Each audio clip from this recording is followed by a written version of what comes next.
নমস্কার। যুক্তি তর্ক সঙ্গে অর্কয় আপনাদের স্বাগত। আপনাদের সঙ্গে আমি অর্কপ্রভু সরকার।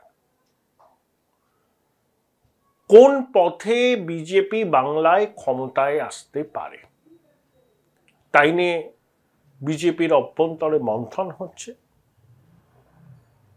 অনেকগুলো মত সামনে আসছে। উত্তরবঙ্গ থেকে নির্বাচিত সাংসদরা কেউ বলছেন কুচবিহার কেন্দ্রশাসিত অঞ্চল হোক। সুকান্তবাবু বলেছেন উত্তরবঙ্গের উন্নয়নকে উত্তর পূর্ব ভারতের উন্নয়ন পর্ষদের মধ্যে নিয়ে আসা হোক। তার যুক্তি, উত্তর পূর্ব ভারতের উন্নয়নে কেন্দ্র যে টাকা দেয়, অর্থাৎ প্রকল্পের ব্যয়ভারের 90% কেন্দ্র বহন করে, 10% সংশ্লিষ্ট রাজ্য সরকারকে বহন করতে হয়। কিন্তু অন্য রাজ্যের ক্ষেত্রে কেন্দ্রীয় প্রকল্পের 40% ব্যয়ভার রাজ্যকে বহন করতে হয়। এটা হলো সুকান্ত মজুমদারের যুক্তি। তৃণমূল বলছে যে বাংলা ভাগ করার নোংরা চক্রান্ত করছে বিজেপি। আবার হেমন্ত বিশ্ব শর্মা, নিশিকান্ত দুবে, শুভেন্দু অধিকারীরা যেভাবে হিন্দু ভোটের মেরুকরণ করতে চাইছে, রাজ্যের শাসক দল বলছে এটা হচ্ছে সাম্প্রদায়িক অশান্তি সৃষ্টি করে বাংলায় বিদ্বেষের রাজনীতি চড়া সুরে করতে চাইছে কেন্দ্রের শাসক দল। দেখুন, এবারের লোকসভা নির্বাচনে বিজেপির প্রত্যাশা ছিল যে 25টা আসন তারা পাবে। তারা পেয়েছে 12টা, কিন্তু তাদের ভোট বেড়েছে 1%। হিন্দু ভোটের 55% বিজেপি পেয়েছে। এটা মানতে হবে, তৃণমূল যেখানে 100 পরীক্ষা দেয় সেখানে বিজেপি পরীক্ষা দেয় 70। কারণ সংখ্যালঘুদের নেগলিজেবল পোর্শন বিজেপিকে সমর্থন করে আর বাকিটা তৃণমূলকে সমর্থন করে। উত্তরবঙ্গে সংখ্যালঘুদের একটা অংশ অবশ্য বাম কংগ্রেসকে সমর্থন করেছে, সেজন্য ঈশাকান্ত চৌধুরী জিতেছেন, সেই জন্য রায়গঞ্জে বিজেপির প্রার্থী জিততে পেরেছেন। কিন্তু দক্ষিণবঙ্গে সংখ্যালঘু ভোটের কনসলিডেশন তৃণমূলের পক্ষে হয়। তাই বললাম, 100 তৃণমূল পরীক্ষা দিতে নামে, সেখানে পাস মার্কের কাছাকাছি তারা একেবারে প্রথমেই পেয়ে যায়, আর বিজেপিকে পরীক্ষা দিতে হয় 70। শুভেন্দুবাবুদের যুক্তি, এই রাজ্যে ক্ষমতায় আসার একমাত্র উপায় হচ্ছে হিন্দু ভোটকে এক ছাতার তলায় আনা। যারা আমাদের ভোট দেয় না তাদের ভোট চাই না, তাদের সঙ্গে আমরা নেই। সংখ্যালঘু মোর্চার কি প্রয়োজন, এটা সব শুভেন্দু বলেছিলেন। আর আমি যদি বলি আগামী বিধানসভা ভোটে আমার আরো 5% হিন্দুকে বিজেপিতে সরকার করতে হবে, ভুলটা কোথায় আপনি বলুন? ভুলটা কোথায় বলুন আপনি? কেন বলা হবে যে আমি হিন্দুদের পার্টি করে ইলেকশন কমিশনের রেজিস্টার,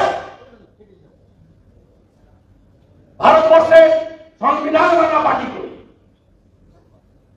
তাহলে আমাদের যদি এইভাবে তাকিয়ে দেওয়া হয়, আমার 39% ভোট আছে রাজ্যে, আমি যদি 3% ভোট বাড়াতে পারি, মমতা প্রাক্তন আর ভাইপো জেলে।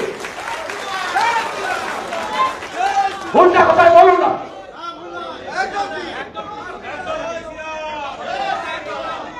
আমরা 99টা বিধানসভায় এগিয়ে আছি।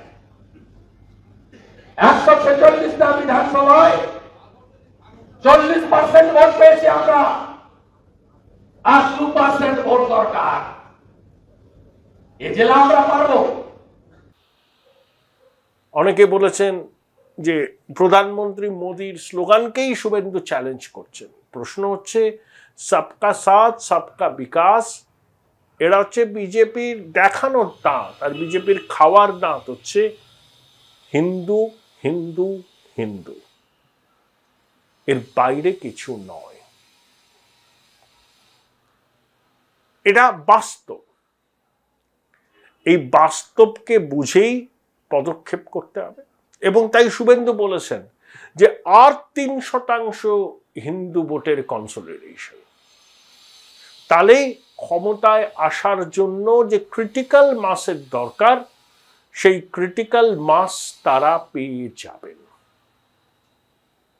এটা শুভেন্দুর দাবি। এখন এবারের লোকসভা নির্বাচন বিজেপির সামনে 2-3টে জিনিস স্পষ্ট করে দিয়েছে। এক, তারা মুসলমান ভোট পায় না। তৃণমূলের একমাত্র প্রতিপক্ষ এই রাজ্যে বিজেপি, এবং পুলিশের একটা অংশের মদত শাসক দলের দিকে আছে। তাই শুভেন্দুরা বলেন না, আমাদের লড়াইটা তৃণমূলের বিরুদ্ধে নয়, আমাদের লড়াইটা পুলিশের বিরুদ্ধে। তাই তারা কয়েক দফা সিদ্ধান্ত নিয়েছেন যে নির্বাচন কমিশনকে বলা, হ্যাঁ আপনি কেন্দ্রীয় বাহিনী পাঠাচ্ছেন, ঠিক আছে, ভারী বুটের আওয়াজ মানুষ শুনছে, কিন্তু কেন্দ্রীয় বাহিনীর ভূমিকাকে আরো এফেক্টিভ করতে হবে। তারা শুধু বুথের বাইরে দাঁড়িয়ে থাকবে না, প্রয়োজনে বুথের ভিতরেও কর্মকাণ্ডকে তাদের নজরদারির আওতায় আনতে হবে। এবং পুলিশের আন্ডারে কেন্দ্রীয় বাহিনীর মুভমেন্ট, সেটা যদি হতে থাকে তাহলে মানুষের পরিবর্তনের আকাঙ্ক্ষা কিছুতেই পূরণ হবে না। শুভেন্দুবাবুরা বলেছেন যে এই বিষয় নিয়ে তারা সর্বোচ্চ স্তর পর্যন্ত আলাপ আলোচনা করবেন, দাবি জানাবেন। দেখুন, এবার পশ্চিমবঙ্গে 7 দফায় ভোট হলো, সব থেকে বেশি কেন্দ্রীয় বাহিনী মোতায়েন করা হয়েছিল, প্রায় 1000 কোম্পানি। শুভেন্দুরাই বলেছিলেন ভারী বুটের আওয়াজ মানুষ শুনবে, মানুষ কনফিডেন্ট হবে, গণতান্ত্রিক অধিকার নির্ভয়ে প্রয়োগ করতে পারবে। বিজেপি যে ভোটগুলো পেয়েছে সেই ভোটে কোনো জল নেই,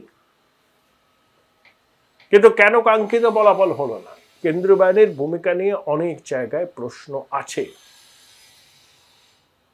তারা বিপুল সংখ্যায় ছিল, কিউআরটি ছিল, কিন্তু বুথের ভিতর কেন্দ্রীয় বাহিনীর উপস্থিতি না থাকার জন্য বিরোধীদের দাবি সেখানে অনেক জায়গায় খেলা হয়ে গেছে। এটা যেন না হয় আগামী দিনে, সেটাকে এখন থেকেই তারা নিশ্চিত করতে চাইছে। এবং অবশ্যই তাদের সাংগঠনিক রদবদল ভীষণ জরুরি। বিশেষ করে কলকাতা এবং তার সংলগ্ন জেলাগুলোতে বিজেপির সংগঠন খারাপ, সমর্থন আছে, সংগঠন নেই। সমর্থকদের তো ভোটের দিন বুথে নিয়ে যেতে হবে, এটা তো সংগঠন যারা করেন তাদের দায়িত্ব, যারা তৃণমূল করে, অন্য রাজ্যে বিজেপি করে, এখানে তারা পারে না। এই পরিস্থিতির বদল ঘটানো। আর 3% ভোট লাগবে সংখ্যা গরিষ্ঠতা অর্জনের জন্য। দেখুন, অনেকগুলো বিধানসভা কেন্দ্রে বিজেপি 40%-এর উপর ভোট পেয়েছে। 90টা বিধানসভা কেন্দ্রে তারা দ্বিতীয়, 70-71টা পুরসভায় তারা এগিয়ে আছে। কলকাতায় প্রায় 45টা ওয়ার্ডে কলকাতা কর্পোরেশনে বিজেপি এগিয়ে আছে। এত দুর্বল সংগঠন সত্ত্বেও এত ভোট বিজেপি পেয়েছে। বলতে পারেন দেশের ভোট, মোদিজির নামে ভোট হয়েছে। আবার বিধানসভার ভোট যখন হবে তখন এই ভোটারদের অনেকে আবার তৃণমূলকে ভোট দেবে, কারণ মমতা বন্দ্যোপাধ্যায়ের বিকল্প মুখ বিজেপি এখনো তৈরি করতে পারেনি। এই যুক্তিটাকে উড়িয়ে দেওয়ার নয়, কিন্তু বিজেপির দাবি হিন্দু ভোটের সফল মেরুকরণ করতে পারলে, আরো 3% হিন্দু ভোটকে নিজেদের দিকে টানতে পারলেই বাংলায় পাশা উল্টিয়ে দেয়া সম্ভব। এটা তাদের দাবি। সেই জন্যই তারা বলছেন যে হিন্দু খতরে মে হ্যায়, যারা আমাদের ভোট দেয়নি বিজেপিও তাদের সঙ্গে নেই। যখন বিতর্ক হলো, শুভেন্দু বললেন প্রধানমন্ত্রীর ওটা প্রশাসনিক দর্শন, আর তিনি রাজনীতির মঞ্চে রাজনীতির কথা বলেছেন। যদিও বিজেপির সংখ্যালঘু মোর্চার সর্বভারতীয় নেতা জামাল সিদ্দিকী শুভেন্দুকে এক হাত নিয়েছেন, বলেছেন শুভেন্দু বিজেপির আদর্শ সম্পর্কে জানে না, সে এখনো তৃণমূলী আদর্শ দ্বারা পরিচালিত, ইত্যাদি ইত্যাদি সব চাপান উত্তর চলছে। কিন্তু একথা বাস্তব যে সংখ্যালঘু মুসলমান ভোট বিজেপি পায় না। Join Indian Institute of Hotel Management now. Right choice, right decision. তাই তাদেরকে হিন্দু ভোটের মেরুকরণের রাস্তাতেই হাঁটতে হবে, নান্য পন্থা, এছাড়া অন্য কোনো পথ নেই, অন্য কোনো উপায়ও নেই। এই সহজ সত্যটা বিজেপির নেতাদের বুঝতে হবে। যদি তারা বোঝেন তবে তারা কাঙ্ক্ষিত ফল পাবেন। এই আন্দোলন রাস্তায় তো থাকতে হবে, সংগঠন মজবুত করতে হবে, কিন্তু করতে হবে হিন্দু ভোটের মেরুকরণ। শুভেন্দু যে কথাটা বলেছেন এটা কিন্তু দলের অনেক নেতা কর্মীর মনের কথা, অনেক নেতা কর্মীর মনের কথা। কিন্তু প্রকাশ্যে তারা শুভেন্দুকে ওইভাবে সমর্থন না করলেও অনেকেই শুভেন্দুর বক্তব্যকে সমর্থন দেন, যেমন তথাগত রায় বলুন, রাহুল সিনহা বলুন, অন্যান্য যেসব সংগঠন আছে ওই বিজেপি ইকোসিস্টেমের, বিশ্ব হিন্দু পরিষদ ইত্যাদি, তারা সমর্থন জানিয়েছে। বাস্তবটা তো বলতে হবে। মুসলমানরা বিজেপিকে ভোট দেয় না, বিজেপি যে ভোটটা পেয়েছে তা হিন্দু ভোট। তাই শুভেন্দু বলেছেন যারা আমাদের সঙ্গে আছে আমরা তাদের সঙ্গে আছি। দেখুন, 6টা রাজ্যে রাজ্যপালের অদল বদল হলো। আমাদের সিবি আনন্দ বোস এখনো আছেন। তিনি ম্যাকবেথ থেকে উদ্ধৃতি দিয়েছেন, তিনি দেননি, রাজভবনের কর্মচারীরা দিয়েছেন। এতে নাকি সিভি আনন্দ বোসের কোনো দায়িত্ব দায় কিছু নেই। হিস্ট্রিয়নিক্স হয়েছে, lights sound and fury signifying nothing, ম্যাকবেথে লাইন। নাম না করে মুখ্যমন্ত্রীর দিল্লি নীতি আয়োগের বৈঠকে যাওয়া, সেখান থেকে বেরিয়ে আসাকে নিয়ে কটাক্ষ করা হয়েছে। সিভি আনন্দ বোস নিজে করেননি, কিন্তু রাজভবন সূত্রে একটা এক্স হ্যান্ডেলে পোস্ট করা হয়েছে। Sound and fury signifying nothing, histrionics. অক্ষম আস্ফালন কিভাবে বলবেন, জাকজম্ব আস্ফলন ইত্যাদি, হিস্ট্রিয়নিক্স। কিন্তু এত বিতর্ক সত্ত্বেও এখনো পর্যন্ত সিভি আনন্দ বোসের ব্যাপারে কোনো চূড়ান্ত সিদ্ধান্ত কেন্দ্রীয় সরকার নেয়নি। যেহেতু মমতা বন্দ্যোপাধ্যায় মামলা করেছেন, সিভি আনন্দ বোস মানানির মামলা করেছিলেন, মমতা বন্দ্যোপাধ্যায় সেখানে পাল্টা তার বক্তব্য জানিয়েছেন। এই পরিস্থিতিতে আমার মনে হয় না যে সিভি আনন্দ বোসকে এক্ষুনি সরানো হবে। বিষয়টা এই মামলা মোকদ্দমার পর্যায়ে না গেলে ওই রাজভবনের ওই তরুণী সুপ্রিম কোর্টে গিয়ে বিচার না চাইলে সিভি আনন্দ বোসকে সরিয়ে দিত কেন্দ্রীয় সরকার। কারণ এই মুহূর্তে সিভি আনন্দ বোসকে সরালে পরে তৃণমূলের তোলা অভিযোগগুলোই মান্যতা পেয়ে যাবে বলে একটু ধীরে চলার নীতি নিচ্ছে। 6 জন রাজ্যপালের নিয়োগ হলো, রাজ্যপালের দায়িত্বের অদল বদল হলো, কিন্তু সিভি আনন্দ বোস রয়ে গেলেন। কতদিন থাকবেন সেটা বড় প্রশ্ন। কেন্দ্রীয় স্বরাষ্ট্র মন্ত্রক তার কাজে যার পর নাই অসন্তুষ্ট। দেখুন, বিজেপির যে পিপলস গভর্নর মডেল আছে তাতে আরিফ মোহাম্মদ খান, জগদীপ ধনকর খুব সুন্দরভাবে সুইট করে যায়, কিন্তু তাদের ব্যক্তিগত বিষয় নিয়ে কখনো বিরোধীরা প্রশ্ন তুলতে পারেননি। কিন্তু সিভি আনন্দ বোসের ব্যক্তিগত জীবন চর্চা নিয়ে প্রশ্ন উঠে গেল, যেটা তৃণমূল তুলল। এখানেই জগদীপ ধনকর, আরিফ মোহাম্মদ খানের সঙ্গে সিভি আনন্দ বোসের ফারাক। সিভি আনন্দ বোসকে এখান থেকে সরে যেতে হতো, কিন্তু সিদ্ধান্তটা কেন্দ্রীয় সরকার নিল না। সম্ভবত মামলা হয়েছে এবং এই মুহূর্তে কোনো পদক্ষেপ নিলে সেটা তৃণমূলের হাতকেই শক্ত করত। সেই জন্য আপাতত রাজভবনে থাকবেন সিভি আনন্দ বোস, কিন্তু কতদিন থাকবেন সেটা নিয়ে কিন্তু প্রশ্ন আছে। কারণ এ রাজ্যের প্রধান বিরোধী দল বিজেপিও সিভি আনন্দ বোসের ভূমিকায় হতাশ, ক্ষুব্ধ। আর রাজ্যের শাসক দলও বিরক্ত, হতাশ। কাজে তো পয়েন্ট অফ নো রিটার্নে চলে গেছে নবান্ন রাজভবনের সংঘাত। তাই পশ্চিমবঙ্গে এমন পরিস্থিতি যেখানে প্রধান বিরোধী দল বিজেপি এবং শাসক দল তৃণমূল দুপক্ষই চায় যে এখানকার রাজভবন থেকে সিভি আনন্দ বোসকে সরিয়ে দেওয়া হোক।